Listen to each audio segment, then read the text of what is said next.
monitoring for that if you need some help with technology. Today, our webinar is going to focus on traditional and new filtration technologies for turbidity removal in small water systems. Small water systems in British Columbia must meet the province's targets for turbidity reduction to ensure safe and aesthetically pleasing water for water users and ensure that disinfection objectives are reliably achieved. Most technologies used by large municipal systems are out of the reach of small water systems because of scale, cost, and complexity. In this webinar, we will explore traditional and new filtration technologies available to small water systems to address year-round, seasonal, and event-based, such as flooding and landslides, turbidity issues. We will discuss the advantages and disadvantages of each and how to select the best options for your system. Best practices for installation, operation, and practical tips on how to reduce the cost of consumables. Our presenter is Grant Robertson. He was with us last year. He has been involved in water treatment industry for more than 20 years, specializes in small systems and UV disinfection. He's co-founder and currently serves as the CEO of Home Plus Products, Inc., a Kamloops-based wholesale distributor of water treatment products. He is a Bachelor of Business Administration from Simon Fraser University and is accredited by the Canadian Water Quality Association as a certified water technician.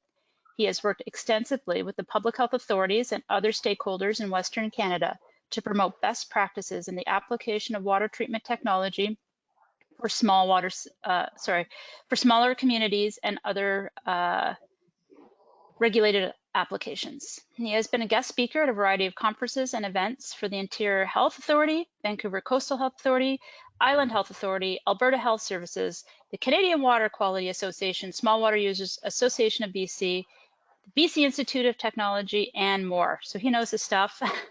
He serves on the Education Committee of the Canadian Water Quality Association. So I will now hand the presentation over to Grant to get started.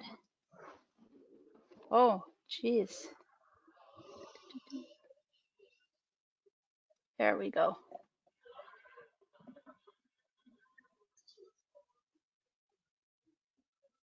Okay, good morning, everybody.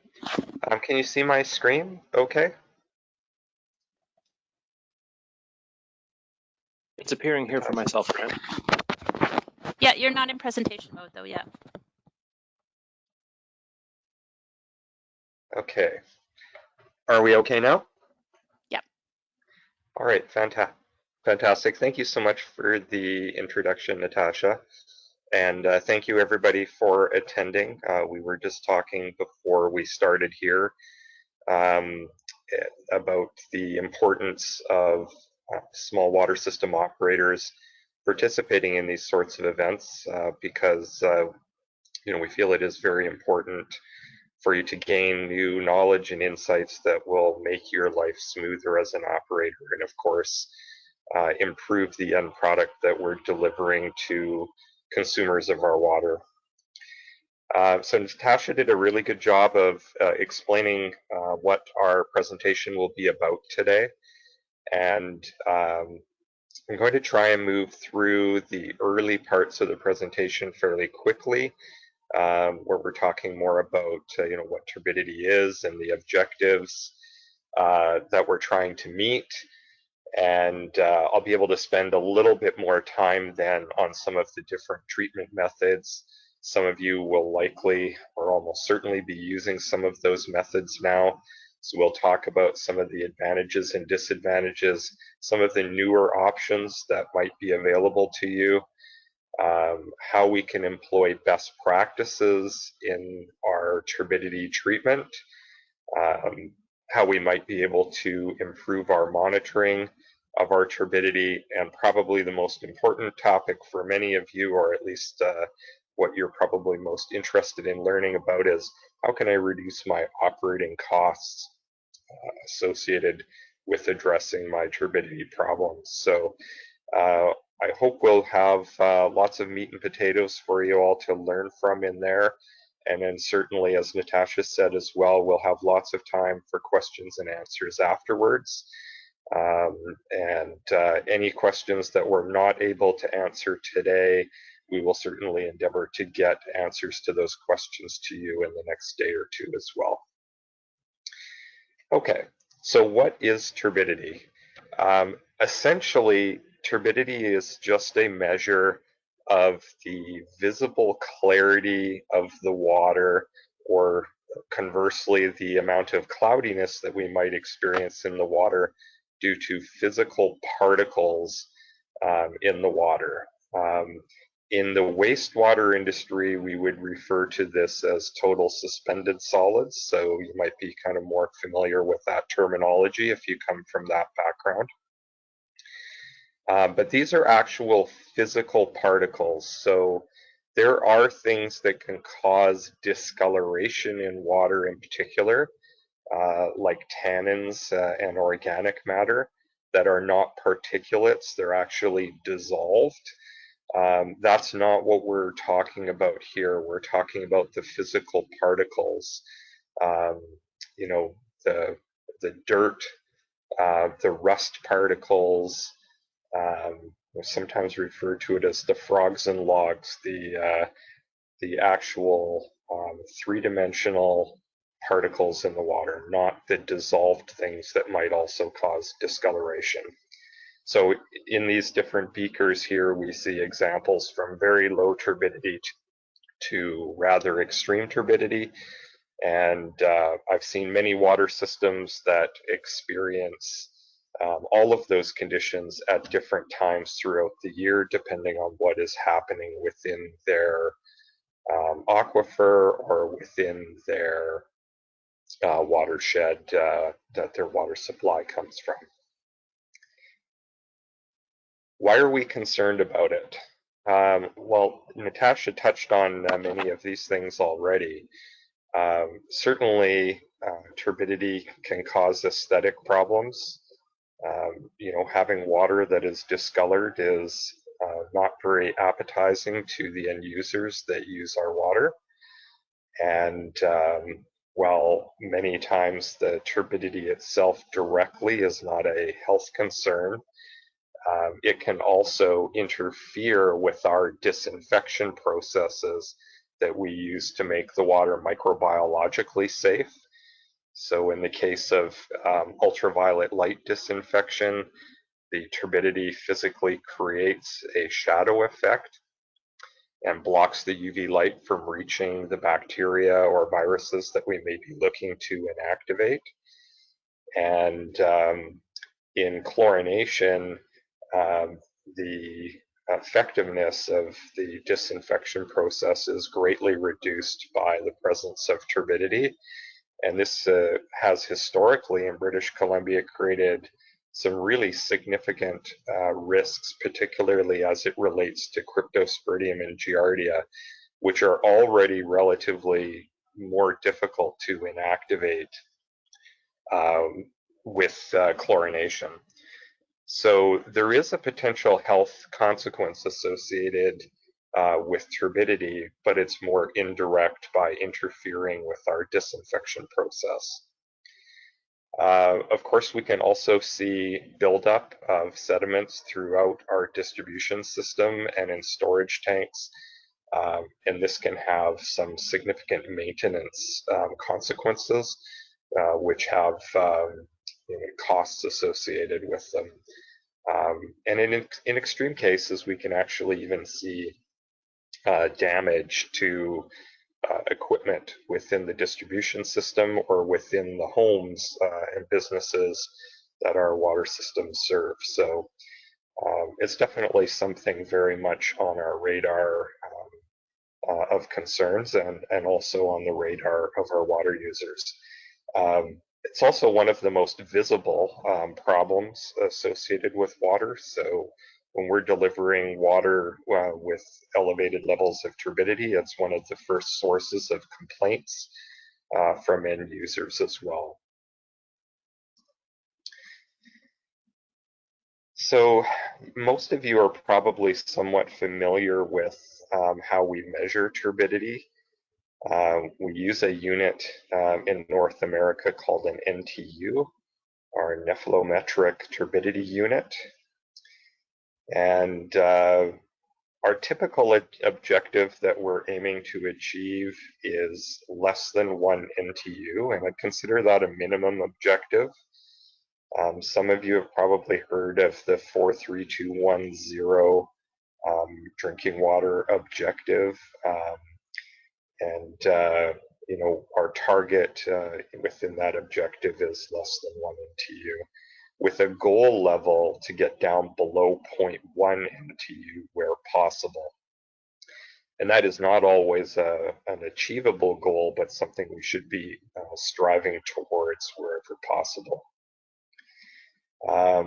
As I noted earlier, if you come from the wastewater field, total suspended solids might be a term that's more in your vocabulary that you're familiar with.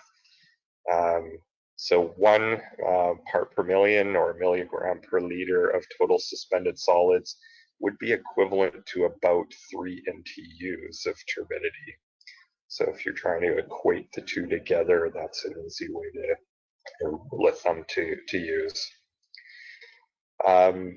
We have instruments that we use to measure turbidity levels, and essentially what they do is they try and shine a beam of light through a water column, and some of that light will be reflected by the particles in the water. They put a sensor usually at right angles to the main beam, and they measure the amount of light that is scattered by those particles in the water.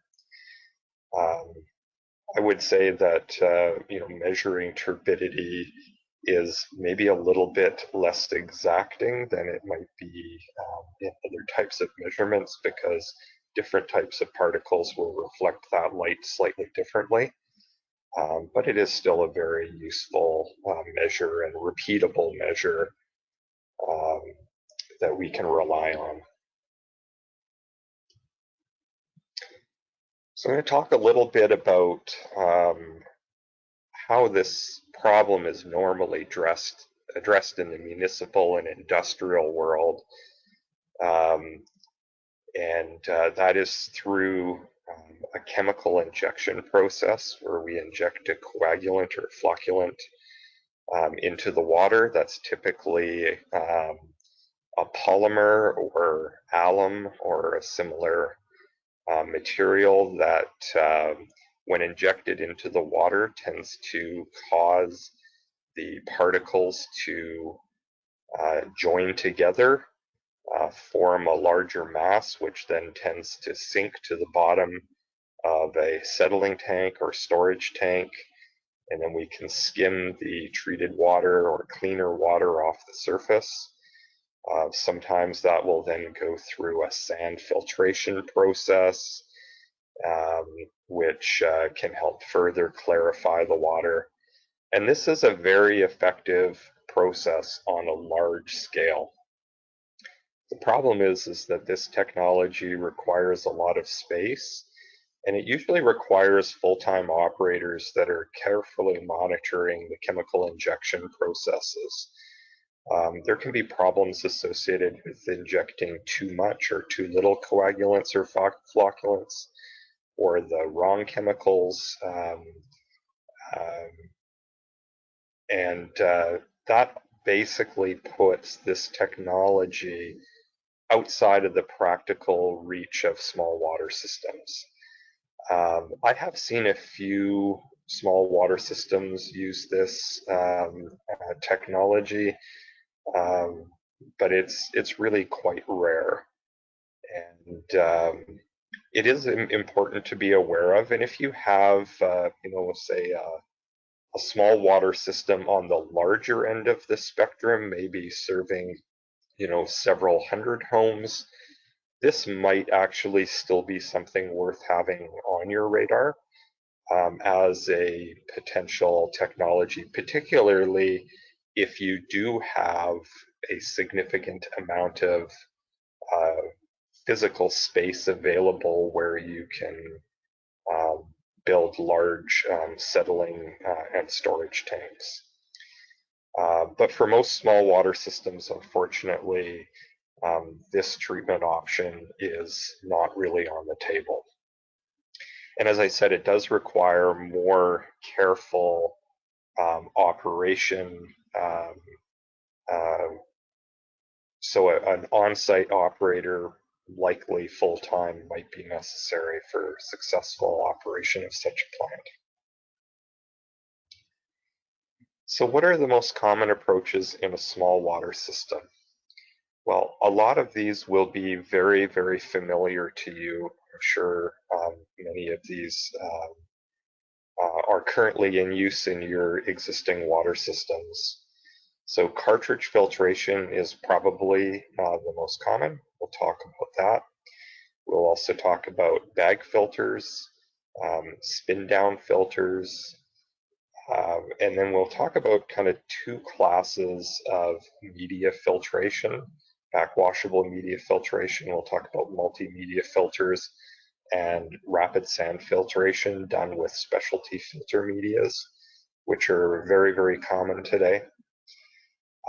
We'll also talk about concurrent filtration, which basically means that sometimes we can use technologies that we're using to target other problems to incidentally reduce or remove some turbidity, kill two birds with one stone kind of approach. And then we'll talk a little bit about ultrafiltration membranes and where those can come into play. That technology is still relatively expensive, and but there are some applications where it may be the only solution to some turbidity problems for small systems. So we'll talk a little bit about that as well. So cartridge filtration. Most of you will be familiar with this. It is probably the most common technology used in small water systems. And one of the keys to this approach is that there are a very, very wide range of options available.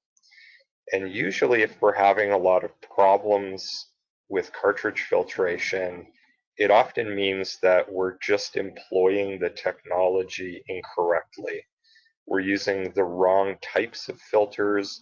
We're using the filters that are not rated appropriately, and potentially using the wrong size of filters.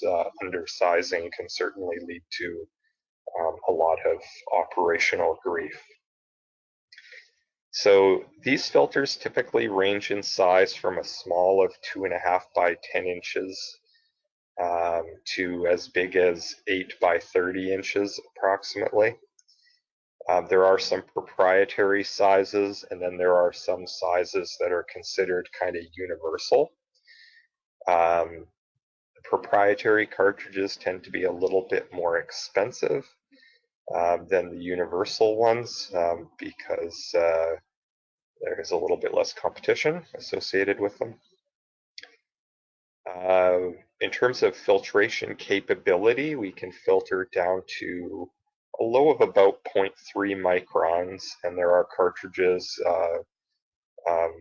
most commonly used up to about 100 microns. There are some that are rated for higher levels than that, but aren't very often used, in my opinion. To give you an idea of what a micron is equivalent to, the diameter of a human hair is about 70 to 80 microns.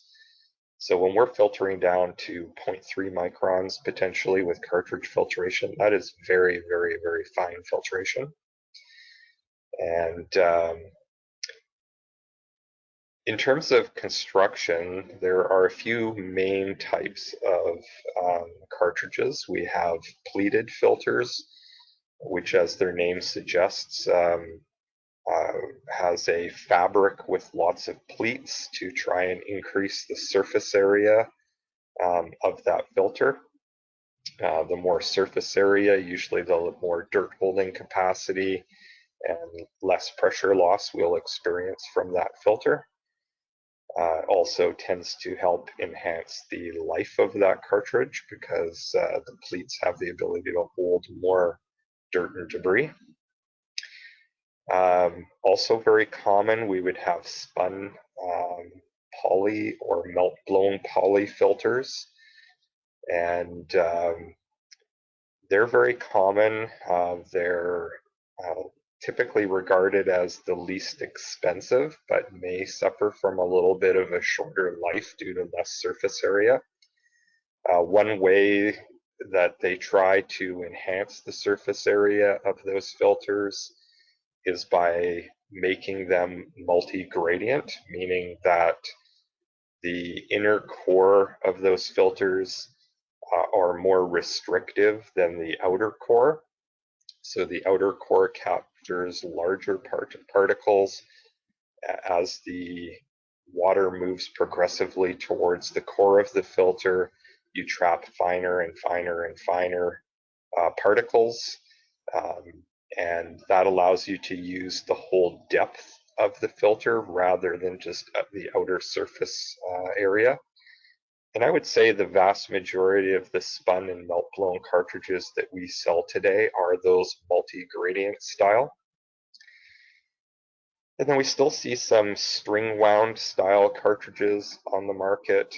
They tend to be the most expensive, and honestly, I don't find that there's a lot of compelling reason to use those over the spun, melt blown, and pleated, so they're not one that we usually recommend very often, but you will certainly still see those out on the market.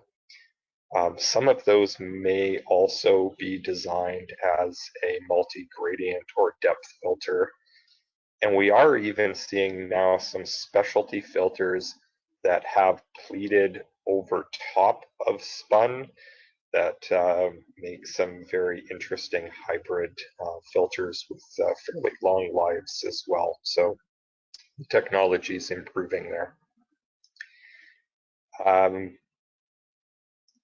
Something important to understand is the difference between a nominally rated cartridge and an absolute rated cartridge. So when you see a cartridge that is, say, for instance, rated at 5 microns nominal, that will mean that it will reject about 80% of particles that are 5 microns or larger. When it comes to absolute rated, it would reject very, very close to 100%, 99 point something percent. So absolute is basically full rejection, nominal is more like 80% rejection at the stated micron rating. So there's a big difference between, for instance, a 1 micron nominal and a 1 micron absolute. And one of the attributes that we need to meet in the BC Drinking Water Protection Act and regulations is our cryptosporidium and giardia reduction targets, which usually require us to use a 1 micron absolute cartridge if our water system is deemed to be influenced by surface water. And those 1 micron absolute cartridges are very different than a 1 micron nominal. They're going to cost a lot more as well, and they come with generally special certifications for the removal of crypto and giardia cysts, which is why they're so expensive. So you can't just simply substitute those with a nominal cartridge, so be aware of that. A lot of the cartridges, especially ones made out of polyester, that are rated at 30 microns and higher, are washable and reusable to some degree. So that can help you potentially extend the life of your consumables, but also recognize that 30 microns, that's not very fine filtration. Compared to usually what we're targeting. So it might just be a first step to get the largest particles out, and you can wash and reuse those. And then as you get down to your finer filtration, you're probably not going to be able to reuse those. The housings themselves come in a variety of forms. Kind of on the simplest levels, you'll see kind of the big blue style, which are usually 4.5 by 20 cartridges. There are 4.5 by 10 inch as well. The 4.5 by 20s will have a maximum capacity of about 20 gallons per minute, but you can put many of those in parallel with each other. They're very inexpensive, around $100 to $125 each, depending on the option. So they can be a very economical solution for small water systems. Then there are stainless steel housings, and they range in capacity from a few gallons per minute up to a couple of thousand gallons per minute. And they can hold anywhere from one cartridge to hundreds of cartridges inside. The downside of the stainless steel housings is they're relatively expensive in comparison, but as you could imagine, they're also very robust and will last forever. Or as long as your water system runs, those systems will be in operation. They do not wear out. Some of those stainless steel housings are designed to create a vortex effect as the water enters the chamber. They're often referred to as hurricane systems. Those can be quite effective in reducing the burden on your cartridges by creating kind of centrifugal force that sends the larger particles to the outside of the chamber, and then they'll usually settle on the bottom of the chamber rather than against your cartridge, so that could be an advantage as well. Again, that style tends to cost a little bit more, but might reduce your consumables costs in the long run. A couple of newer technologies that are very, very cost effective for small water systems. I've got two of them shown there, one by a company called Watts. That's the one on the far right, called a Big Bubba. It can flow up to 150 gallons per minute. And, instead of thousands of dollars for a stainless steel housing that would be able to provide kind of the same flow rates, they're in the hundreds of dollars. And there's another one similar there from Empress One, which is a fiberglass wrapped reinforced polyethylene system, also very cost effective. But recognize that those systems are going to use proprietary filter cartridges that might cost a little bit more in the long run. So some advantages and disadvantages can be extremely user-friendly, quite easy to use. There's tons of options and variations available. It can be very cost-effective, but where high turbidity exists, we can often see premature clogging, which can be quite costly. And if you're not doing your filtration in stages and you're trying to drop down to say 1 micron absolute really rapidly, or only using that barrier, you're probably going to find you're replacing cartridges very frequently, which might be inconvenient and expensive.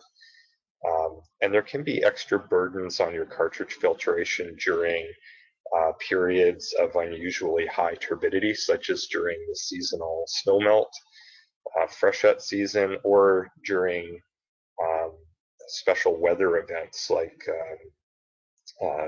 flooding events surrounding heavy rain and that sort of thing.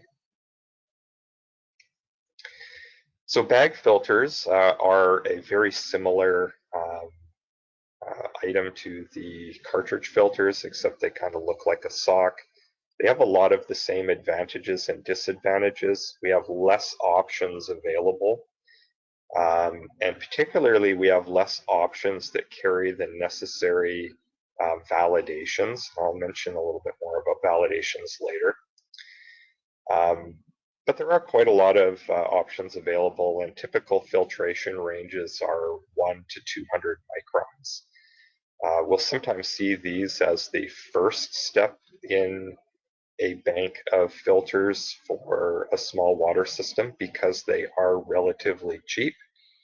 And I have seen some water systems try to reuse these with varying levels of success. They take them out and wash them and try and reuse them. And there's been some success in that, but they're quite cost effective.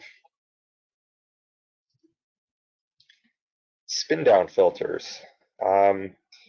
This is a technology area that's been constantly improving. One of the criticisms of this technology in the past has been that It hasn't been able to really filter down to a very fine level. It was kind of more in the 75 to 700 micron range previously, but there are now spin down filters that are getting down into the 15 micron level, which, as a first stage of filtration is really quite good. They're very, very cost effective and available for flow rates up to about 100 gallons per minute. They also have a very, very small footprint. They don't take up very much space. And again, you can put multiple of these in parallel to achieve higher flow rates. They do require a periodic flushing. So you can see on the one pictured here, which is a pretty typical looking system, there's a ball valve there that you would have connected to a drain, and you would have to open that periodically to drain out the trapped sediments and to flush the filter out. And if you don't want to do that manually, there are various types of automatic flush valves that can be added to those systems to automate that process for you. I would recommend the automated process for simplicity there, and it's not very expensive at all. How these work is as the water enters, it creates, again, kind of a turbine or a tornado effect inside that little clear chamber there. Treated water enters the filter element and out to the downstream side. The sediment tends to accumulate in the bottom of that reservoir and is flushed away when you open that valve at the bottom. So quite effective and greatly improving in the ability to filter smaller particles as compared to even 5 to 10 years ago. So something that should be on your radar. So I said I would talk about a couple of different types of backwashing filters. This one is what I would kind of refer to as the old school technology. We don't really use this anymore, but some of you may have these in place. They're referred to as multimedia filters. And typically they would look like a tank with a control valve on top, usually an electronic control valve that has a timer that initiates a backwash periodically, either based on the amount of water volume that you've processed or just based on a simple calendar clock, every 3 days at 2 o'clock in the morning or something along those lines. And typically they're composed of a bunch of layers of gravel, garnet, sand, and anthracite. And using those various layers, we can filter to a progressively finer level. Typically, we can get down into the 10 to 25 micron range, which is okay, not too bad as a first filtration step, which is usually what these are used for. The big advantage of this type of system is that there are no cartridges to replace, but you do have a wastewater stream associated with the backwash process, and you have to have a place to send that wastewater to. Could be a rock pit, it could be a ditch, it could be your septic or sewer system. If it's your septic system, you just have to make sure that it will be able to handle that waste water volume. And that backwash process is important to rid the filter of all of the trapped particles, or it would eventually clog up. But as I said, we consider this kind of old school technology because there are specialty medias available now that perform much better. So these systems would look very much the same as a multimedia filter, except we replace all of those layers with usually just one media with a gravel underbed. Those specialty medias are mostly aluminosilicates. Some are man-made zeolites, And we also have some that are made out of recycled glass that is specially heat treated to create higher surface areas and angular shapes that enhance particulate filtration. And there's also some brand new ones that I've seen for the very first time this year that are actually made out of ceramics. The aluminosilicates are the lowest cost option, and some of you might be familiar with the three most popular brands that you hear of out there. There's Nexsand, which is very popular in BC, Filtrag Plus, and Turbidex. This is a technology that can filter down into the 3 to 5 micron range if the systems are optimally designed.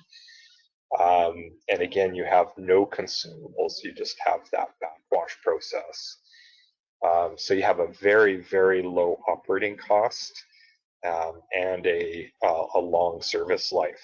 The medias tend to last a very long time. They're not really used up, they just suffer from a little bit of mechanical abrasion during backwash, so they don't wear out very fast. Why we would use this is because they have higher service flow rates, lower backwash flow rates, and finer filtration than multimedia filters. So really, in my view, there's no reason to use a multimedia filter anymore. We have something much better that is no more expensive. In fact, this approach is very, very cost effective.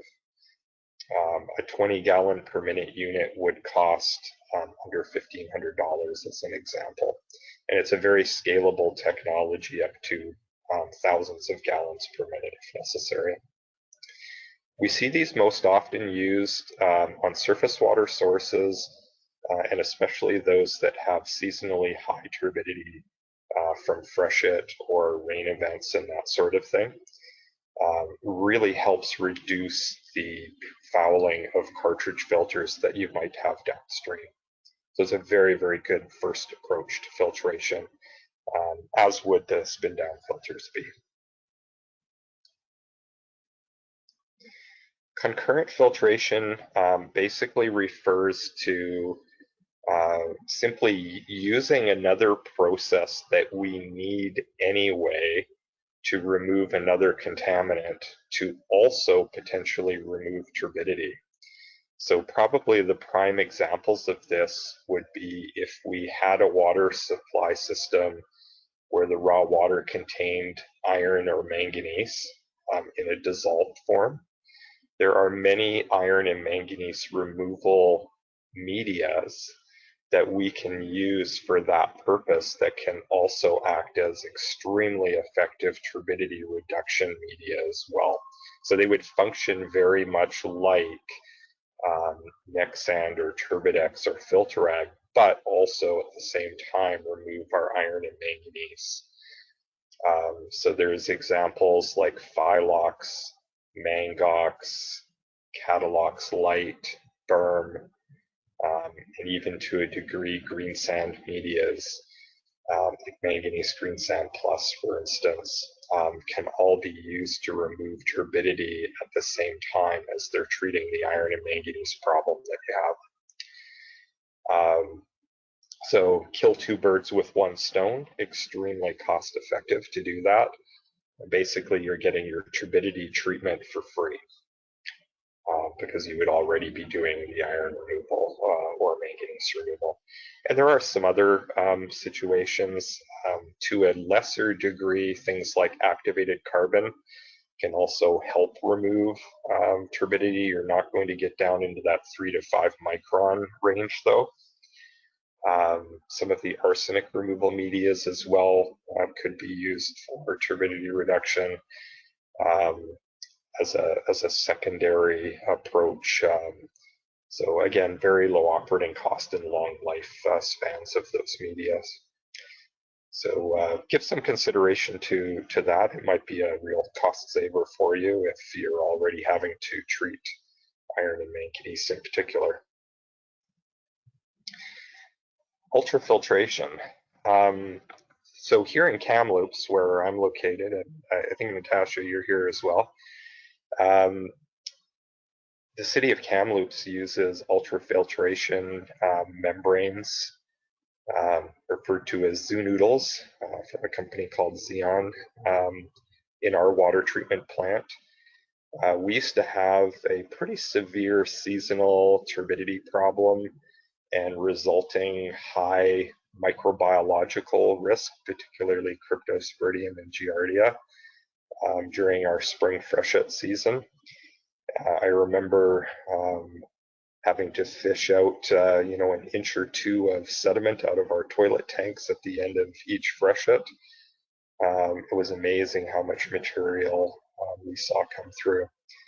And since the installation of the membrane treatment plant in Kamloops, we've had a dramatic improvement in our water quality.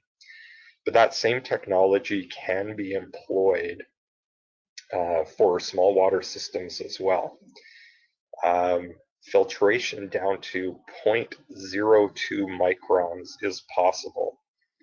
And at that level, you are potentially also getting some microbiological removal, although there are special guidelines and requirements in place if you want to use ultrafiltration for microbiological credit.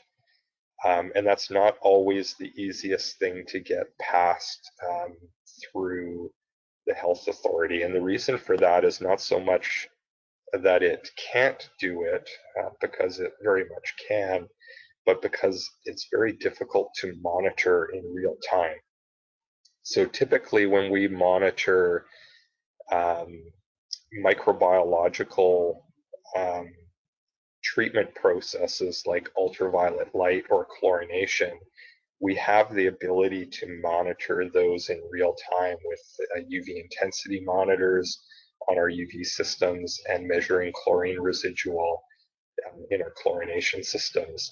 Monitoring an ultrafiltration membrane is more difficult, but using them for turbidity reduction, there's nothing that's going to get you down to a finer level of filtration than this without going to, say, nano or RO membranes, which are very, very costly to operate.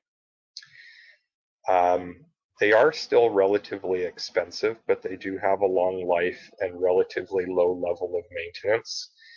Most of these systems perform backwashes very regularly, could be multiple times a day even, but they do so for a very short period of time, only a few minutes, and the backwash rates are very low, so the waste streams are small.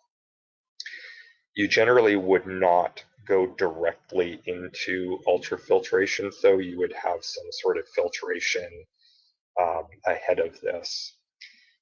Where we would most often use ultrafiltration is in a case where we have what we would refer to as rock flour or colloidal sediments. So these are typically particles that are so small that they pass through even the 0.3 micron cartridge filtration steps and often exist in very, very high levels. So it's not just that you have fine sediment, but you have a very large volume of fine sediment. So other types of filtration processes just clog way too rapidly or are not even able to remove particles that small. How you would know if you have colloidal sediments in your water supply, if you fill a glass of water and you put it on a shelf and let it sit for a few days, and you come back and all those particles are still suspended in solution and haven't settled out on the bottom, that's a good indication of colloidal sediments. It can be very, very hard to remove. Ultrafiltration does a phenomenal job of cleaning that type of water. The picture here is of one particular example where the membrane is housed inside a very conventional filtration tank and controlled by a very conventional backwash valve, making it a very cost-effective operation for small water systems. You can string many of these membranes in parallel for higher flow rates. One of the key things to be aware of, though, is when you backwash these, you need to backwash them with water that is already treated. So it typically requires some extra controls like solenoid valves and sometimes even little backwash pressure tanks like the one shown here that stores the water used to do the backwash. There's a little bit more complexity in these systems, but most of the manufacturers make them pretty easy to use. All right, so let's talk a little bit about best practices. So best practices is an opinion, of course, and of course it's also always evolving. As new technology comes available, you know, the sophistication that we can employ on a cost-effective basis in a small water system also is constantly changing, so our view of best practices should always be evolving as well. But some of the things here are pretty solid and have been principles in best practices for a long time. So first off, it's very unlikely for most water systems that any one of these technologies is going to offer you a complete turbidity reduction solution. So at a minimum, very often you're doing stepped or staged filtration, and that may involve combining these technologies. So for instance, on a surface water system here in BC, it would be really common to have 3 stages of cartridge filtration. The first one being a multi-gradient 5 micron, followed by a 1 micron nominal, followed by 1 micron absolute. Another option would be to have something like neck sand, followed by a 1 micron nominal and a 1 micron absolute, or a spin down filter followed by the same. Using that stepped approach allows you to reduce the burden on your very fine filters, which is important for your long-term operating costs. If you try and go directly to a really finely rated filter and you have even moderate levels of turbidity, you're probably going to be spending way more money than you need to and spending a lot more operational time replacing those cartridges. So using a stepped approach with different technologies is often more optimal.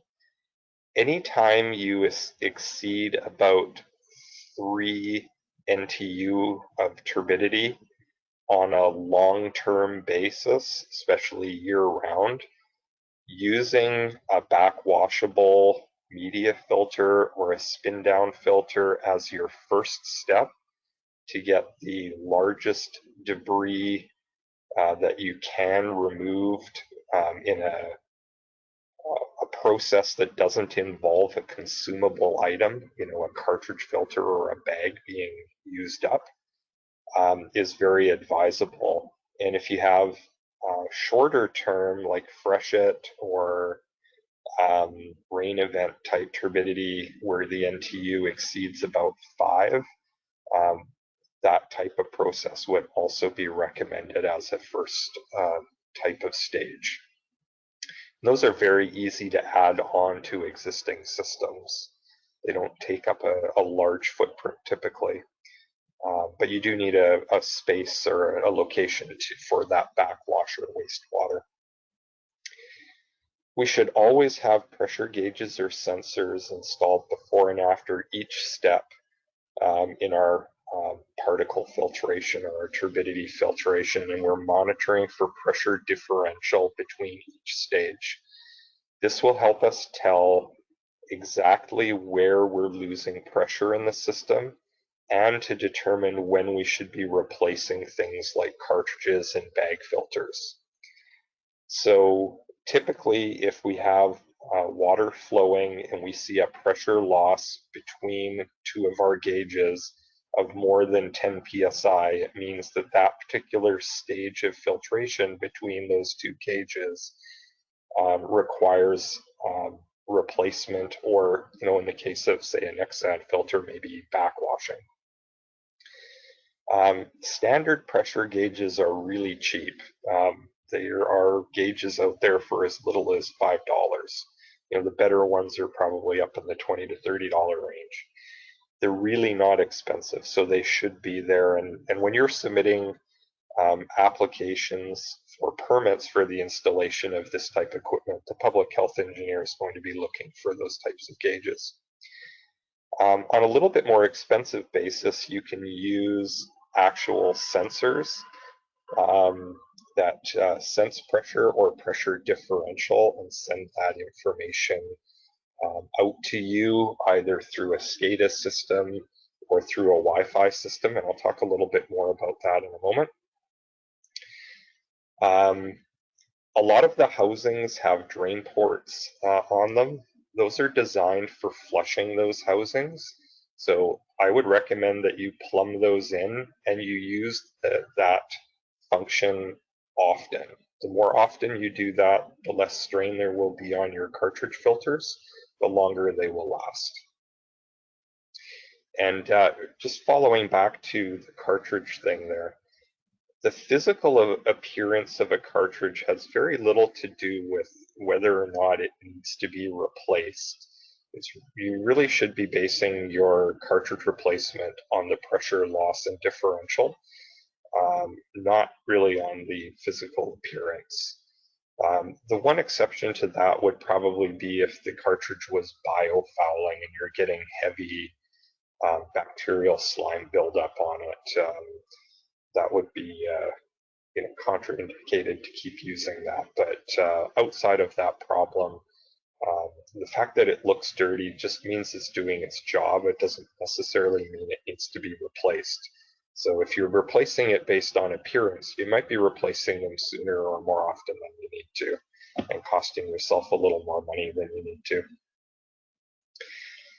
On your backwashable filters, there's some things that you could do that would be considered best practices, and that would be potentially adding things like flow meters to them so that you can backwash based on volume treated, not just based on kind of a time clock basis. And you can also, with some systems, equip them to actually do their own backwash based on pressure differential. So if you really need to save water, you're in an area where water waste would be a significant concern, which is certainly something we're seeing across the province today. Delaying backwash might be something you could do by using pressure differential as you're determining signal rather than just counting volume or time. So those are some things that might be best practices for, particularly for systems that are looking to conserve water. Should always keep a logbook with pressure information from any sensors and meter data. This will help you over time gather better knowledge about how your system is performing. You can pass it on to a water treatment technician or specialist, and they can review that history and determine whether or not any tweaks to your treatment process may be desirable.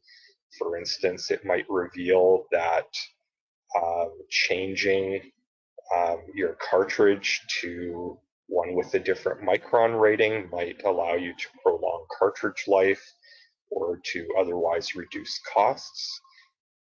Without data to look at, it's very hard for someone to make that determination.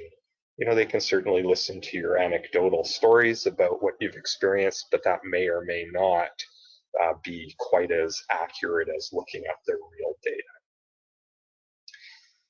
Equipment validation is super important. So all of the equipment that we use in small water systems in BC must meet certain requirements. And one of the key requirements is that the materials that they are constructed with are acceptable for contact with potable water. They won't leach anything undesirable into our water. So we've heard of stories where plastic water bottles have leached things like BPA into the water, or brass has leached lead into the water, those sorts of things. This is what these guidelines are aimed to prevent. So when the public health engineer reviews the equipment that you're proposing to use in your system, they are looking for particular validations. So NSF 42 and 61, those standards are applicable to housings and filter cartridges, and they are a measure of material safety. They will not leach, or they have passed the leaching testing protocols of NSF. Standard 58 applies specifically to 1 micron absolute rated cartridges, and that's a rating for specific contaminant removal, and it'll designate whether or not it's approved or independently tested and approved for the removal of crypto and giardia cysts. And another one that you might see is NSF 372, which is a low lead content certification. You'll often see that on things like stainless steel housings and so on. It's very important that all of the components that you use have these validations in place where applicable. So a standard 58 would not be applicable, for instance, for a housing, because the housing doesn't actually do the removal of crypto and giardia, it's the cartridge. So not every one of those standards will apply to every item, but you can bet you better have at least one of those validations on all of your equipment. And technically, that applies to even things like pressure gauges and so on. There's also a CSA standard that is applicable as well for potable water safety. That is certainly an acceptable standard as well, and that, you'll see that for a lot of small plumbing components and pipe. Monitoring. So I talked a little bit about pressure gauges and pressure differential sensors and pressure sensors and so on already. There is the ability to automate that process now. I don't usually like to mention a lot about brands in my presentations, but I do want to mention this one because the company that developed this developed it very, very much with small water systems in mind. So it's designed to be extremely cost effective.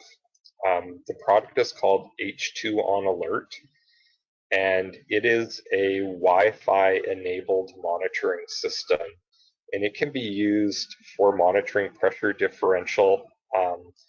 It could also be used for monitoring a wide range of other data coming out of your water system, things like your UV system dosages, chlorine levels, water tank levels, those sorts of things, even temperature in the room and humidity.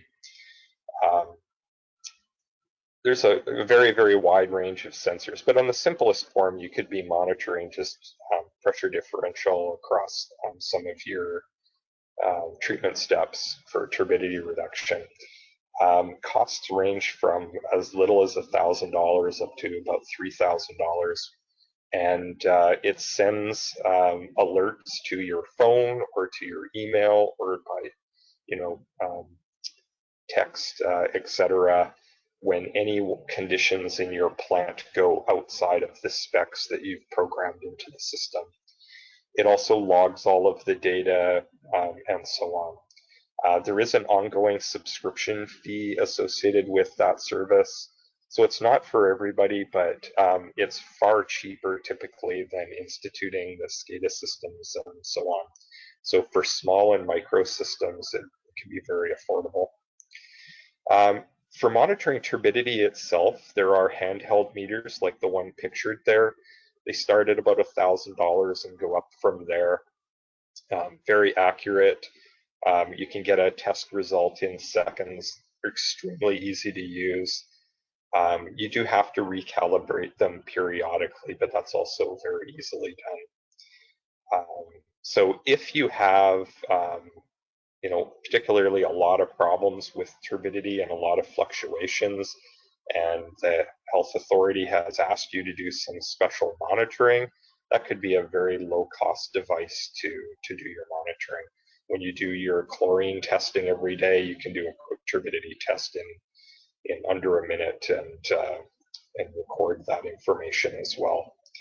There are also inline turbidity meters, but they are quite expensive. I wouldn't say they're out of the reach of small water systems, but they start at $5,000 and go up to probably around $20,000, perhaps even a bit more.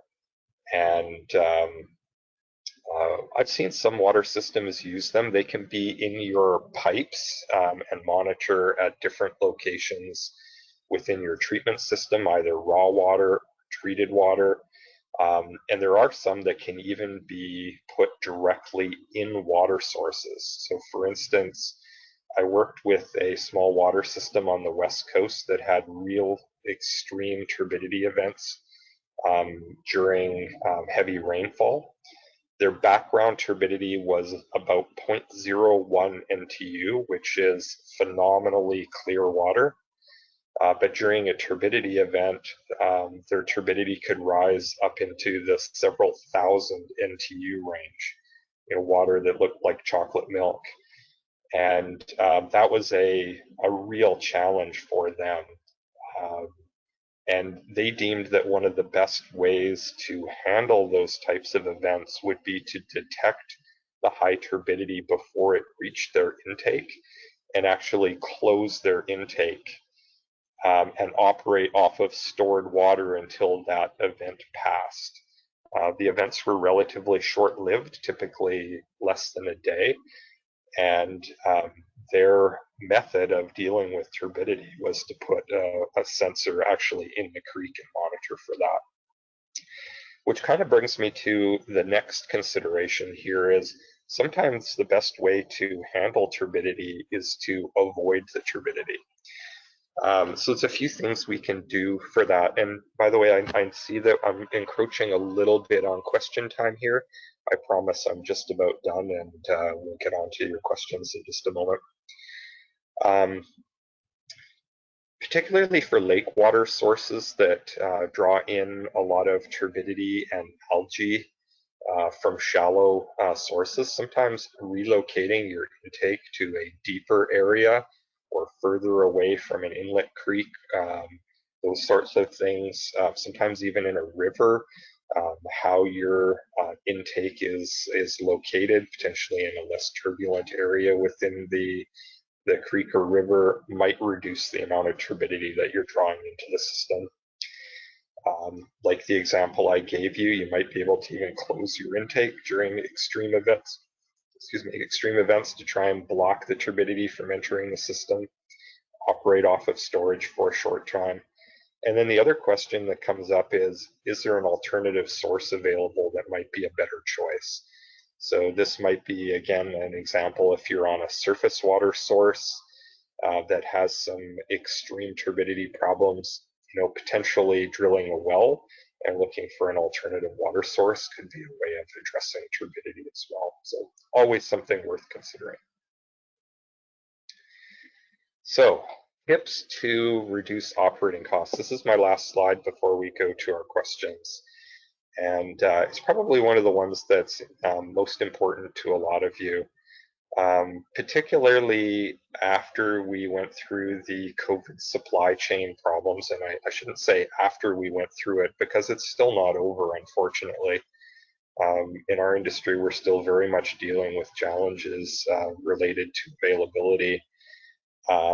And those challenges have had a lot of upwards pressure on cartridge costs, and it has to be top of mind in small water systems to find ways to reduce the consumables costs. So some of the things that you could be considering right now is switching cartridge brands. There are certainly some brands, including some very popular ones, that have seen large increases, disproportionately large increases in the last year. Many of those are up as much as 30 or 35% in less than 2 years. Some of their competitors with equivalent cartridges are up more in the magnitude of 10 to 15%. So potentially looking at alternatives, asking your suppliers what alternatives might exist, might be very desirable to do to look at cost savings opportunities there. Something to be aware of, though, is technically using a cartridge that was not part of your original construction permit application with your health authority technically is putting you offside of your operating permit in many cases. And this is especially true as it relates to 1 micron absolute. So I would suggest that if you go down this road, it would be an appropriate thing to do to keep good relations with your drinking water officer and the public health engineer that you typically work with, to just say, hey, I want to switch cartridges. I can save a lot of money. It's equivalent. Here are the specs. Here is proof of validation. And am I okay to proceed with this? They will probably issue you a construction permit waiver, just saying, yes, you're fine to proceed. They might issue you a construction permit, which is a little bit more formal, but it gives you kind of the green light to make those changes. It's a one-page form to fill out to request that, or even just a phone call to your drinking water officer. And it'll keep you in their good books, which is always best practices in my opinion as well. You could consider upgrading the size of some of your cartridge filters to larger varieties. You could change to pleated or multi-gradient cartridges if you're not using them today, because they have higher dirt holding capacity. As a good example, a typical multi-gradient spun poly filter will have close to double the life of a standard spun poly, but only costs about 20 to 30% more. So the cost savings on the operation side are definitely there, and same with the pleated style. Potentially using a washable one as your first step, or going to a spin down or backwashable media filter as your first step of filtration if you're not doing those things today, would be advisable if your raw water turbidity exceeds 3 MTU. It could even be in your best interests if you have turbidity levels that are lower than that, and that's something that a water treatment technician or your suppliers would generally be able to evaluate. They would look at the cost of your consumables over the last couple of years, and the cost of installing a backwashable media filter or a spin down, and give you some advice as to whether or not that's likely to save you some money. That 3 NTU guideline is pretty solid, though. If you experience more than 3 NTUs for more than a month or two at a time, you're probably better to use one of those technologies rather than going straight to cartridge filtration. And I would say go at great lengths to protect your 1 micron absolute cartridge filters if you have them. They are very expensive. There are limited options available in alternatives to avoid those very expensive options. It's not an area where we have a lot of options to switch brands, etc., because there are not a lot of them that have the necessary validations.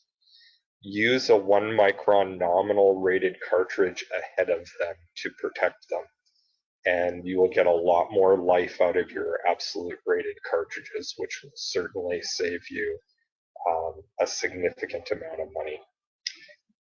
So those are some quick and easy tips that you can be considering to reduce your operating costs going forward. So we can turn this over to questions.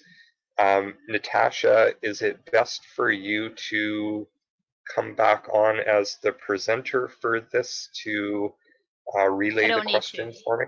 You don't need to? No, Okay. we can leave it just the way it is, Grant. Thank you so much Perfect. for your presentation. It was excellent. Lots of information in there. We do have a few questions coming in, so we will get started with those. But the first thing I was just going to answer, Lee Yang has a question. Are we able to receive, this isn't for you, Grant, this is kind of general. Are we able to receive a copy of the PowerPoint slides after the presentation? Well, I guess it is for you, Grant. Will you provide us a copy of the PowerPoint slides that I can put on the website for everyone? Yeah, no problem at all. Absolutely. Okay, thank you so much. And I'll try and get those posted within 24 to 48 hours of receiving them. So you'll be able to find them on the website under the webinar, this webinar page. Okay, now to the good stuff. That's always a great question, but I just thought it's kind of a different topic. Okay, Rick asked about GPM, so gallons per minute, rapid sand filtration, which he thinks you might have answered, but he's wondering if you could give a little bit of clarity on the volume capabilities in some of these filtration options. I don't know if that's Sure, too big a question. great question, Rick. So yeah, that's a very, very scalable technology. So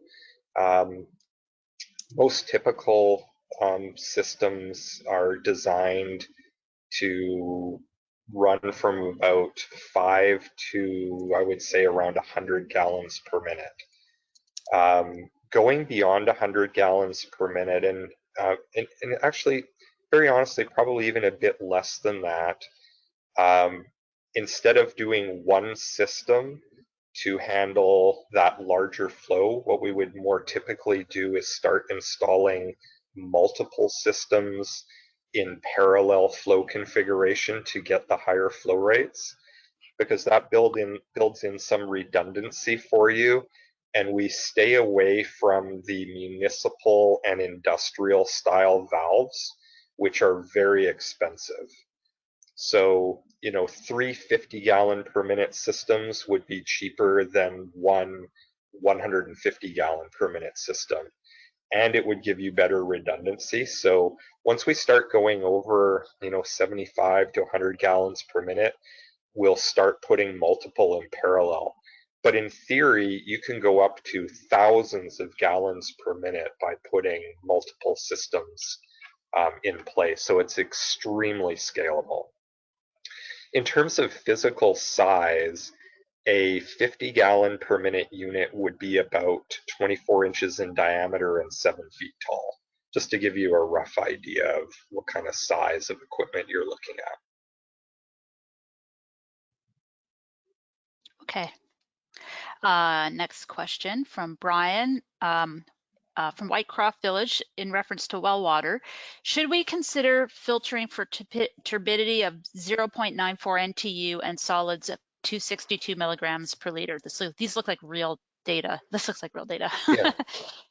Yeah. So I would say yes, particularly in maintaining the effectiveness of your disinfection. You're kind of hovering right on what we would consider barely acceptable from a turbidity standpoint.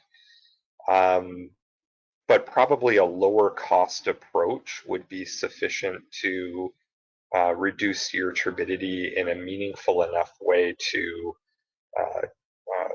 get away from that threshold, to get down closer to that 0.1 goal.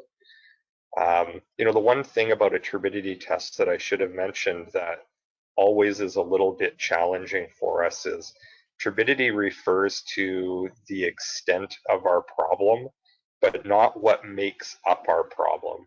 So what it doesn't really tell us is the particle size distribution within our water. So it's possible to have, say, 1 NTU with all really large particles that we can remove with a spin down filter and get down to essentially zero turbidity. There's other systems that would have 1 MTU, and it's all very, very fine particles where even the very best cartridge filter we can throw at it doesn't reduce the problem at all. So it's always a little bit hard to say for certain, but typically in well water, as long as it's not a shale rock wall or a well where you're getting rock flour, typically some basic cartridge filtration or bag filtration at about 5 microns will get you your turbidity goals kind of met. And yeah, you're right on the threshold of kind of what's acceptable there. So there would be room for some improvement there for sure. Your customers, your end users would notice the difference over time.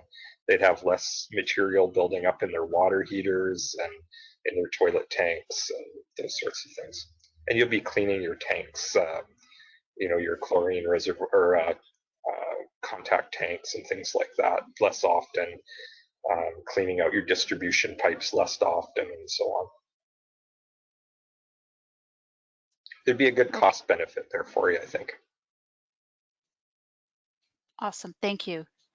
Okay, Angela asks, I work as a drinking water officer with BCH and have an operator on a surface supply. Hopefully this is coming through properly. Recently, they experienced chocolate milk incidents. They are currently exploring options to improve treatment.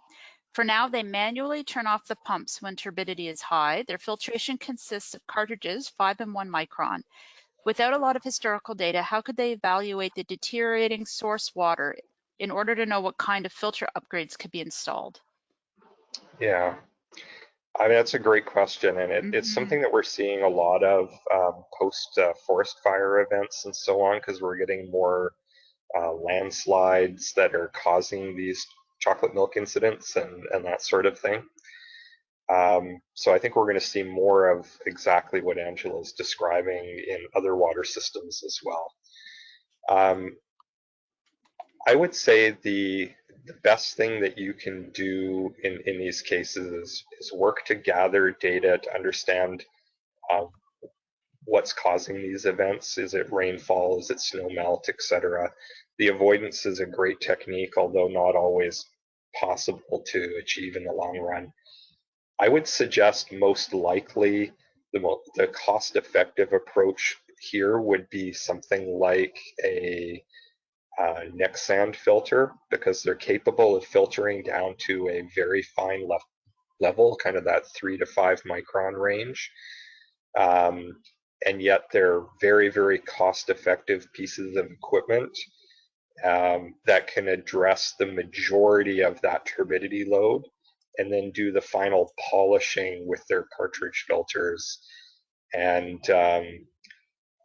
knowing the extent of how severe those chocolate milk incidences are would help too. And there is some water testing that you can do or have done at certain of the labs in the province, where they will actually do a particle analysis for you, where you can take one of those samples in, they will agitate it, and then through electron microscopes and so on, they will do a particle distribution count for you and come back and say, in the 0 to 1 micron category, that represents 5% of your particles. 1 micron to 5 micron represents 20%, and so on and so on. And it'll give you an idea of what level of filtration is required to remove the majority of the particles. That kind of testing is not really cheap. Last I saw it, it was probably close to $1,000, but that might not be a lot of money in the big picture, depending on the size of this system, to get a better understanding of what you're dealing with. But I would suggest something like one of the specialty medias in rapid sand filtration, like Nexsand or Turbidex, FilterAg Plus. One of those would probably be the most economical solution. It would depend a little bit on your flow rates that you're dealing with and so on. But if you have other specific questions regarding that one, I'd be happy to take a look at the details of it and give you some more advice on it. Okay, great, thanks. John asks, what is the best as well as the cheapest means of determining the predominant particle sizes to be removed other than colloids? Yeah, so I just mentioned the lab testing, which is kind of pricey. Yeah. There is a fairly inexpensive way to test this as well, and it's just grab a few different cartridge micron ratings and pump the water through a small cartridge of different micron levels. So 1 micron, a 5 micron, a 10 micron. And you can measure either with a turbidity tester, if you've got one yourself, or you can send the post-treatment tests off to a lab and they can do a relatively inexpensive turbidity test for you. It's also something we do, and we generally do for free for small water systems. And we can test the result coming out, and figure out, is a 10 micron cartridge going to give you a meaningful level of reduction or not. We do some pilot testing like that in our lab as well, and we can test down to about 0.4 microns to determine whether or not there's likely any colloidal material problems going on there. So basically doing small pilot tests with inexpensive equipment. You can buy a water filter housing that holds a 2.5 by 10 cartridge for about 20 bucks, and then buy a couple of different cartridges for it at different micron ratings, and just try running a few small samples yourself. They're a fairly inexpensive way of doing a little pilot test to figure out what's likely to give an improvement on your water system without doing that expensive lab analysis. And That's keep great. in mind that the distribution of particles in your water is also something that's liable to change. We're seeing it for sure with the amount of ash left over from some of the wildfires that's also now getting into some of our systems, and the turbidity that's coming from landslides is looking a little bit different than the turbidity that we've normally seen in some systems. So it is something that can change over time. So just because a 1 micron works great for you right now doesn't mean that it will necessarily in the future. So it's something you always need to be keeping your eye on, which is why keeping your logbook and your data to look for changes in trends and so on is valuable. Great advice, thank you. Next question, Gord asks, can you comment on strategies to reduce pressure drop when considering filtration? I operate a lake water gravity-fed system off-grid with no power available. Okay. Can you say the first part of that again, please? Strategies to reduce the pressure drop when considering filtration. Okay. Yeah, so I think that probably the easiest strategy to look at is looking at what type of cartridge you might be using, particularly if you are using cartridges or bag filters right now. So there is a really big difference in cartridges. They're very much created differently, and those different design elements do make quite a substantial difference to dirt holding capacity and therefore pressure loss. So any strategy in a filter's design that enhances surface area will certainly help with pressure loss. So using larger cartridges or more cartridges in parallel so that we can increase surface area all has a big bearing on pressure loss.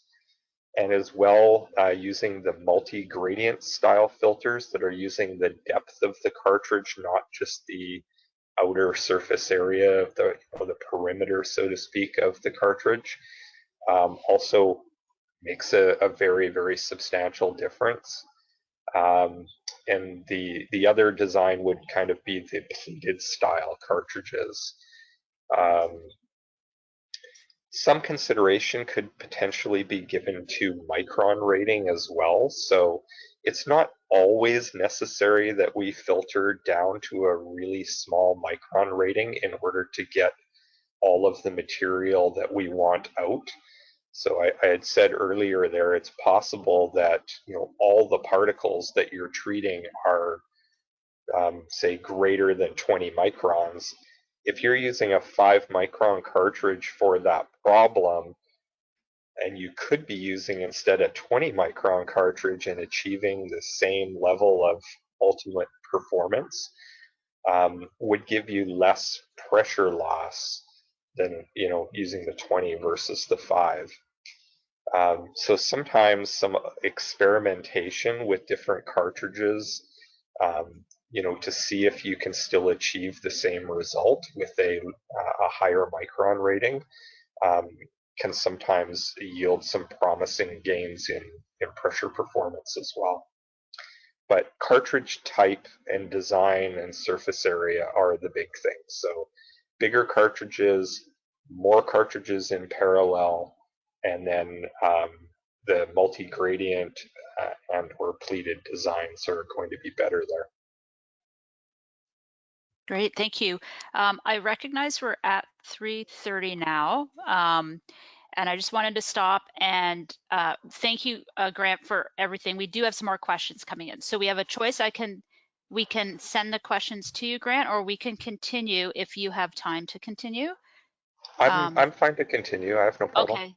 Well, we'll continue for a little while. Thanks for everyone who's still, the attendance is still high. I think the answers are, there's lots of questions. Well, no, there's 3 more questions, we'll see. But obviously the information you're providing is wonderful, very thoughtful, very helpful. So let's ask the next question then. Colin asks, we run a 5M filter into 2 consecutive 1 absolute filters, then a carbon filter. Does that make it more effective, or should I ask our drinking water officer about changing the first 1M to a nominal filter and have just a 1 absolute? If the 2 1 absolutes are in series, I would say I would actually change that to go 1 nominal, then 1 absolute. It'll save you a substantial amount of money, and you don't have really anything to significantly gain in filtration performance running them in series. If those 2 are in parallel, of course, that's a different story, which is sometimes done to get more flow rate and less pressure drop out of your absolutes. But if they're in series, that is a change I would probably ask for, because it would be a way you could meaningfully reduce operating costs. And you shouldn't be sacrificing any filtration performance. You will actually very likely improve your performance from a pressure perspective as well. So that would be a worthwhile change in my opinion. Okay, great. Thank you. Another question. Lyndon asks, is it beneficial to install an inline turbidity meter before a UV system to ensure that the UV unit is operating on spec, so less than 1 NTU, or is there a better option to protect the reactor and water quality? Yeah, I would say it's something that we would not see very often, mainly because the UV sterilizers that we're required to use in regulated environments all have UV intensity monitors built into them already. Now, they're not going to tell you exactly what your turbidity level is, but they're going to tell you what the impact of turbidity is, in the sense that, is it interfering with the ability of that UV sterilizer to meet its disinfection goals? So the UV sterilizer essentially already has that level of protection against the impacts of turbidity built into it. So for small water systems, I would say from an affordability standpoint, because cost is always a major consideration and concern. Adding additional turbidity monitoring immediately before UV, just strictly for the perspective of UV performance, would probably be not a great return on investment. Whereas, you know, a turbidity sensor elsewhere in the system would probably generate more useful data that would have a bigger, you know, impact on other cost savings, like, you know, reducing cartridge life or monitoring end turbidity goals going out to distribution. It's not something we see a lot in smaller systems, mainly because of the cost and the fact that the UV is kind of indirectly monitoring for that, you know, for any problems related to turbidity. Okay, great, thanks. Angela has another question. Are there any circumstances where 1 and 5 micron pleated cartridges can be cleaned in a two-step process with we knew chemistry was going to get in here, with hypochlorous acid followed by sodium hydroxide? Yes, yes, it is possible, but it depends on what type of fouling that cartridge is receiving. So normally, if we're talking about just sediment alone as the fouling agent of that cartridge, the 5 microns tend not to be really that cleanable. Usually, you know, 30 microns and higher, they respond really well to cleaning. There are some polyester style 5 micron that clean reasonably well, you know, maybe 1 or 2 additional uses, probably with a shortened life on the second and third, you know, use. However, if you're getting biofouling or fouling from organic matter, cleaning with alternate chemicals, so hypochlorous acid for biofouling, and you know, anything that substantially boosts pH can typically help with organic fouling. I don't know that I've seen a lot of small systems do this, mainly because operationally they have to then start handling chemicals, and the cartridges themselves are of that style are typically not very expensive. So could it be done? Yes, and it would yield results proportional to what fouling agent is causing the problem. So doing a chemical disinfection or chemical treatment process to try and reduce fouling on the cartridge when it's just a sediment problem, it's probably not going to yield any special results. If it's a biofouling or organic fouling, you might get some benefit out of that. But I'm not sure that that benefit would outweigh the operational requirements versus the cost of replacement cartridges of that type. Okay, great. Yep. Okay, thank you. I think this might be the last question. Lyndon has another question. Is it, wait, I think that's the same one. Oh, just a second, bear with me for a second. No, it's same question. Okay, it was the inline turbidity meter. We already talked about that. Okay, I think we're good. I think we got to the end. Thank you so much again, Grant. I always, you have so much practical information, and I really appreciate the cost focus, because for the small water system people, cost is a real challenge, right? Yeah, I very much see that out there, and Yeah. and there are some solutions potentially to that. So hopefully people can go back and think a little bit about their setup and how some of these ideas might be able to help. It's been very painful as a supplier of water treatment equipment to see the escalation in prices, and Oh yeah. you know, I can tell you on our end, on the industry side of things, we've been doing a lot to try and alleviate those challenges. But and we're seeing, honestly, a little bit of improvement in the supply chains and so on. But I think some of these high prices on cartridges are here to stay. They're not going to go away. They're quite permanent now. And, this is a good time to be reviewing how we're doing things and seeing if some small changes can yield some cost savings. Because then Yeah, you'll have some money to spend on other important projects within your water system as well. yeah, yeah, absolutely. No, this has been a great presentation. Thank you. I'm just going to reiterate that we will be providing the slides online on the website, as well as a copy of the video. So if you want to review the video, it will be there in a couple of days. And last reminder is that your certificates will be emailed to you in just over a day to the email address you used to register.